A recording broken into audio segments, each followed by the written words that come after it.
Bonjour à chacun d'entre vous, bienvenue sur Séphiroth et compagnie. Je vous retrouve pour la semaine qui va ouvrir ce mois de février. Donc voilà, un mois de redémarrage tout doux, tout doux, tout doux. Donc gardez encore le côté cocoon, respectez bien votre rythme, etc. Et puis il est question ici, alors je parlais de la résignation il y a peu de temps, je crois, et j'ai le hochet ici en dos de deck qui me dit un besoin de salaud aux antipodes, de repartir avec la Emouna. La Emouna, c'est la confiance que vous pouvez avoir dans la vie, c'est cette espèce de chose que vous avez vissée au fond des tripes et qui vous dit de toute façon, je vais y arriver. De toute façon, ces aspirations, si elles sont dans mon cœur, ça n'est pas par hasard. Et donc, le hochet, il clame dans toutes les directions, il va clamer ce à quoi justement il aspire, ce qu'il ressent en lui, etc., etc. En même temps, on vous dit et on vous précise tout de suite avec le Keter, attention, ça n'est pas nous qui maîtrisons la manière dont les choses se déroulent. Et donc sur cette semaine, soyez attentifs aux signes. Il y a quelqu'un qui est au-dessus de vous. On vous le répète avec cette carte qui est magnifique. Le maître du temps, quelqu'un qui gère, quelqu'un qui fait en sorte de vous amener à bon port. Et donc en fait, votre rôle à vous, c'est d'avoir une confiance absolue, mais surtout, surtout pas de rentrer dans la résignation parce que c'est tout ce qu'on ne veut pas. C'est tout ce qui nous coupe les jambes et qui retarde finalement d'autant l'avènement de ce que l'on souhaite. Je vais le compléter maintenant avec la carte du corbeau qui est au niveau de la sagesse, la chorma. Parce qu'en fait, votre sagesse, et c'est une sagesse révélée, c'est vraiment bien de vous attendre à la magie de la vie. C'est de rester dans votre vérité à vous. Qu'est-ce qui est juste pour vous aujourd'hui ? Donc tenez le cap, tenez bon. Ça ne veut pas dire qu'il n'y a pas des fois, avant d'arriver vraiment à bon port et d'obtenir ce que l'on désire profondément, qu'il n'y a pas des chemins très très tortueux, des grands lacets dans notre vie. Ces lacets-là, ils servent à nous préparer. Voilà. Et c'est vrai qu'on a du mal à comprendre. Souvent d'ailleurs on se dit mais moi je me sens prêt à assumer, je vais y aller et souvent on ne se rend pas compte et plus nos aspirations sont élevées et plus finalement ce temps de préparation est primordial parce que sinon on se casserait la figure. Donc du coup la carte du corbeau elle vous dit écoutez, soyez très très attentifs à ce que révèle votre cœur et attendez-vous à la magie de la vie. Ne cherchez pas à tout faire par vous-même, mais attendez-vous à ce que les choses, les opportunités arrivent, etc., etc. Et gardez une espèce de confiance incroyable. Restez vivre bien dans votre présent, parce que c'est là que tout se joue. Le passé, on ne peut plus rien. Le futur, c'est pas entre nos mains. Donc le résultat, en revanche, c'est comment est-ce que moi, j'appréhende chaque minute, chaque jour, comment est-ce que je me lève, comment est-ce que je vis, comment je mange, etc. Et puis après, alors en face, au niveau de la bina, de l'intelligence, j'ai la carte du conseil. Pour moi, les conseils, en fait, ils sont distillés de partout.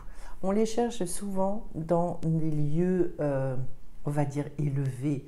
On aime bien avoir des révélations, on aime bien avoir des choses qui viennent de l'extérieur, mais ça nous rassure de nous dire à un moment donné, j'ai été vraiment, j'ai entendu des choses avec une espèce d'évidence. On est fasciné par ça.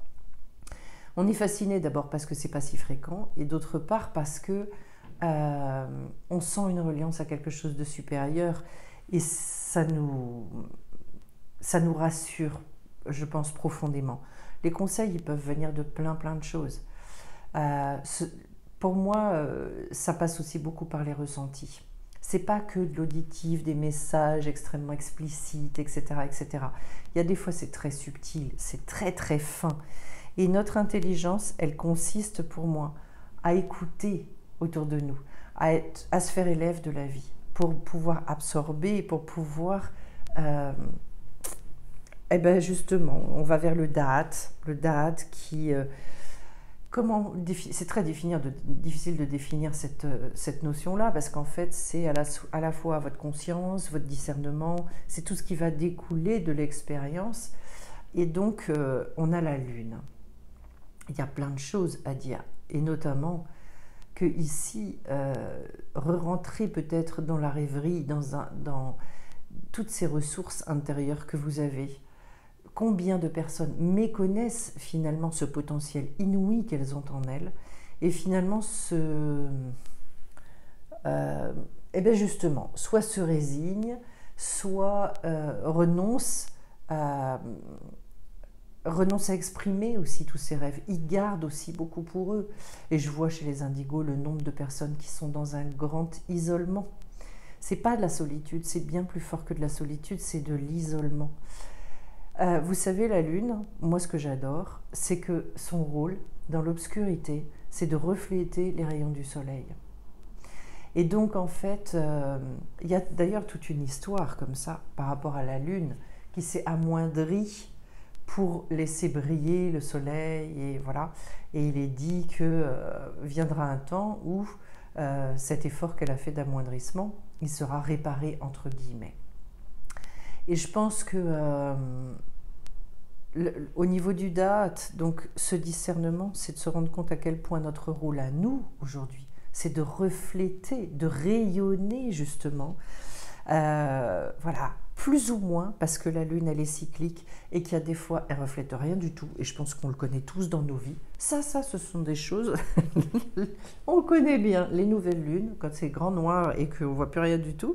Mais il y a aussi des moments où il y a la pleine lune. C'est pour ça qu'on les fait, ces cycles-là. C'est pour ça aussi que je fais les soins énergétiques en lien avec ça. Et je pense que là, on a été très très fort dans les nouvelles lunes. Peut-être serait-il bien de se mettre à niveau dans les pleines lunes. C'est-à-dire vraiment de réussir à illuminer aussi notre obscurité par moments. Voilà. Et puis vraiment de rayonner quand on est dans la lumière. Alors après, je tombe sur, et je vais vraiment les lire ensemble, ces deux-là. D'un côté, la bonté, le chesed, et en face, la gvura. La rigueur, le côté beaucoup plus cadre, quoi. C'est intéressant parce que d'un côté, j'ai la roue médecine pour ce qui va concerner donc la bonté. Comme s'il y avait à revoir votre mode de fonctionnement, comment est-ce que vous envisagez la bonté? Parce qu'il y a plein de personnes qui sont bons, on va dire, enfin, qui sont généreux, qui donnent énormément, mais qui n'ont aucune limite. Et qui souvent, d'ailleurs, font ça, c'est plus tout à fait du don, ils font ça parce qu'ils ont besoin de partage, parce qu'ils ont besoin qu'on leur rende finalement aussi cette bonté qu'ils ont. Et ça, c'est vrai que c'est très indigo. Comme il y a une envie très spontanée de donner, donner, donner, au moment où on se rend compte qu'en fait on ne donne plus, c'est quand en fait on commence à se plaindre, quand on en a marre, quand on en a ras-le-bol. Et je pense que la roue médecine, c'est une roue pour guérir. On rentre dans la roue et on ressort, on n'est pas pareil. Donc au niveau de votre bonté, la sagesse va consister à faire en fonction de votre vérité, en fonction de ce que vous pouvez, ce que vous ne pouvez pas. Qu'est-ce que j'ai véritablement envie de donner? Et je ne surjoue pas les choses. Et en face, j'ai la carte du voyage. Pour la rigueur, c'est-à-dire, oui, tel que je l'entends, c'est retrouver justement cette verticalité, une grande puissance qui vous permet d'entamer un nouveau voyage. Parce que pour moi, d'ailleurs je finirai, on va parler après avec la carte de l'achèvement au niveau de la malroute, mais on a un besoin fou de... plus on est bon, plus on est généreux, et plus il faut qu'en face, il se passe quelque chose. Parce qu'en fait, sinon, c'est débridé, c'est pas conscient. En fait, c'est ça, on ne fait pas les choses consciemment. Et donc, c'est quoi de voyager à ce niveau-là? C'est vraiment un déplacement. C'est d'aller expérimenter des nouvelles choses. C'est de se mettre dans un autre paradigme et de se découvrir très très différent à ce niveau-là. Moi, ce qui m'intéresse, c'est en fait de redonner des limites très justes en fonction de mon actualité. Comment est-ce que moi je me sens et qu'est-ce qui est juste par rapport à moi? Pourquoi est-ce que c'est si important? Eh bien parce que quand on ne sait pas faire ça, Ça prend peut-être des années, mais vient un moment où en fait on ne peut plus. Et le jour où ça se casse, entre guillemets, le jour où c'est abîmé, eh bien après on aura du mal à donner et à donner spontanément même des petites choses parce qu'en fait on sera toujours dans la crainte de la trahison, de tout un tas de choses. Pour moi, là, le message il est clair, reborné et vraiment expérimenter votre sphère à vous, vos limites, ce qui est juste pour vous. Ensuite, j'ai au niveau de Tiferet, c'est-à-dire l'harmonie, j'ai le faiseur de pluie. Donc,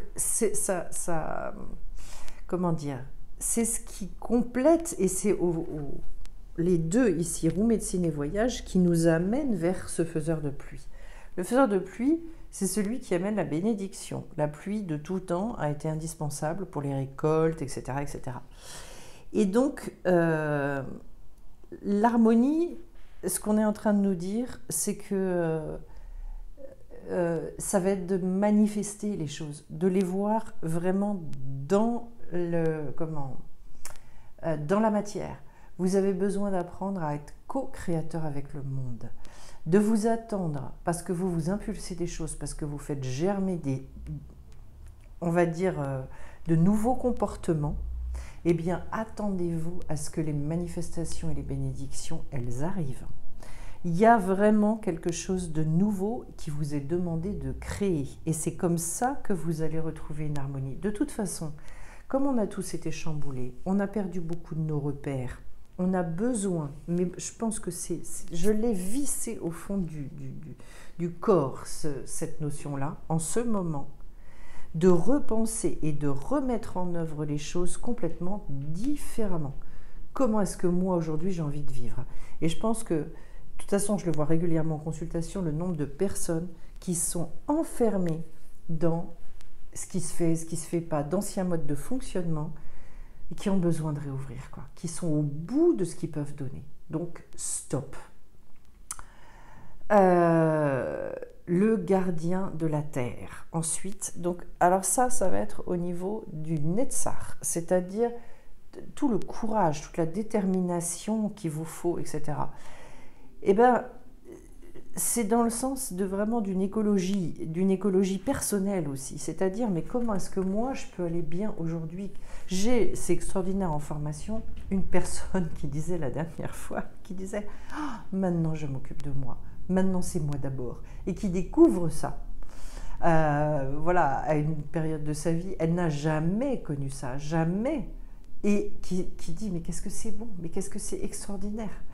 Et de toute façon, je pense que, je l'ai toujours dit, l'écologie par rapport à la planète, elle dépend de l'écologie humaine. Si déjà on ne sait pas prendre soin des hommes, des êtres humains, si les êtres humains ne savent pas prendre soin d'eux-mêmes, comment peuvent-ils prendre soin de la planète?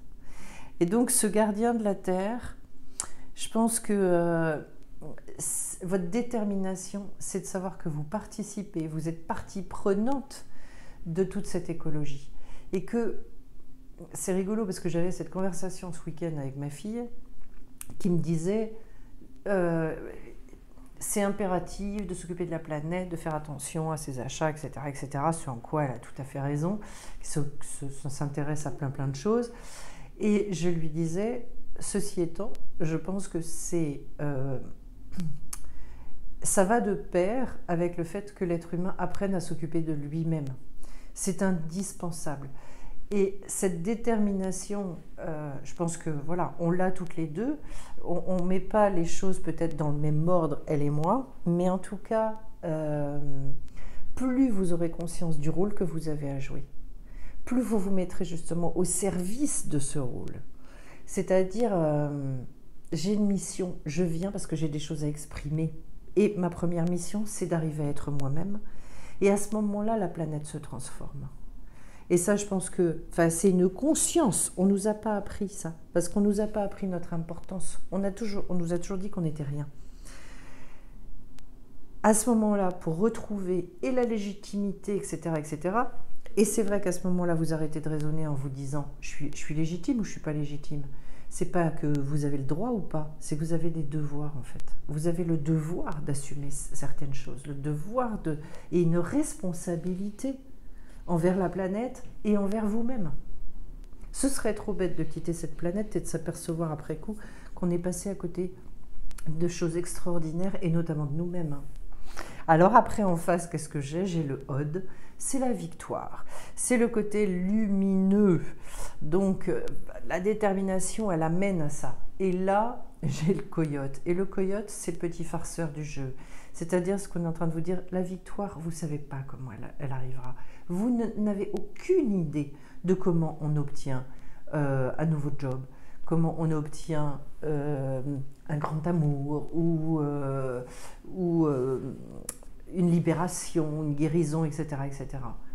Mais que ça vient, et ça vient comme un cadeau. C'est quelque chose qu'on ouvre, et d'un seul coup, waouh, ça se... Il n'y a pas de mots, en fait. J'ai des témoignages comme ça, de personnes qui ont ce type de révélation et qui sont en train vraiment d'exploser après des vies qui ont été très difficiles. Et qu'est-ce qu'ils disent, en fait? Mais d'abord, tous disent, ça nous dépasse complètement, en fait.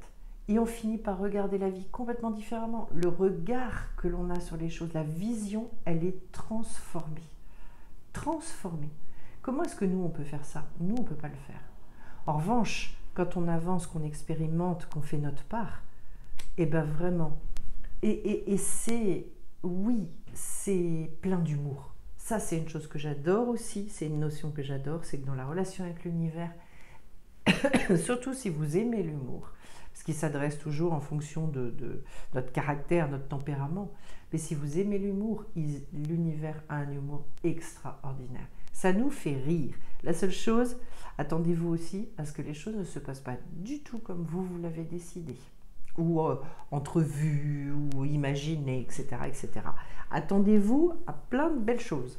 Ensuite, le résultat de tout ça, c'est le Yesod, donc le fondement, c'est le voyant. Et le voyant, ben justement, alors, bon, voilà, je viens de vous parler de la vision du regard, c'est de pouvoir avec nos yeux humains, nos yeux de chair. D'ailleurs, quand moi je fais les méditations, ce ne sont pas ces yeux-là qu'on fait travailler. Alors vous l'appelez le troisième œil, vous l'appelez... c'est une espèce de conscience supérieure. Et quand on travaille avec la lumière, on ne la voit pas avec les yeux physiques, en fait. Et le fondement de tout, c'est de réussir, pour moi, cette semaine, à tellement envisager les choses complètement différemment qu'en fait, on ne voit plus notre vie de la même manière. Et on ne voit plus la vie, avec un grand V d'ailleurs, de la même manière. Le voyant, c'est pas forcément, et je le dis, le fait de prédire l'avenir. C'est le fait, pour moi, un vrai voyant, c'est celui qui a une espèce d'appréhension sur un instant T d'une vérité, de quelque chose qui va être juste à dire, à faire. C'est un rapport à la vie, en fait, qu'on entretient. Parce que c'est comme ça qu'on est nourri et c'est comme ça qu'on adore la vie. C'est d'un seul coup, tout devient évidence. Je n'ai plus de doute.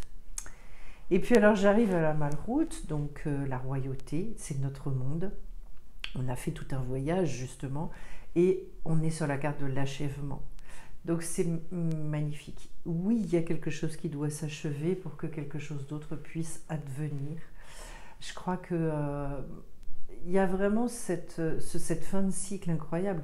Cette fin de cycle, on n'est pas là de finir d'en entendre parler parce que, à mon sens, il y a beaucoup de choses qui sont en train de se clôturer. Ça ne se fera pas d'un coup d'un seul parce que ce serait trop violent. Mais déjà dans nos vies à titre individuel, je crois qu'il y a peut-être des deuils à faire, il y a des choses à laisser complètement derrière nous pour repartir vers des aventures comme on les a jamais vécues encore. C'est difficile de les décrire. D'abord, les aventures seront très diverses selon les uns et les autres, mais en plus, elles vont c'est chacun en fonction de là où il en est. Donc, plein de Ça peut être des libérations, ça peut être un changement de travail, ça peut être plein de choses, des déménagements, etc. Mais il y a quelque chose qui s'achève, il y a quelque chose qui se clôture. Et vous voyez, c'est très beau de finir avec cette carte-là, parce que je reparle un tout petit peu du hochet. On est bien, et ce sera à la hauteur de ce que vous êtes capable de demander à l'univers. À la limite, je pense que sur cette semaine, et c'est peut-être ça qui serait hyper intéressant, c'est de réussir à prier et à prier tous les jours à haute voix.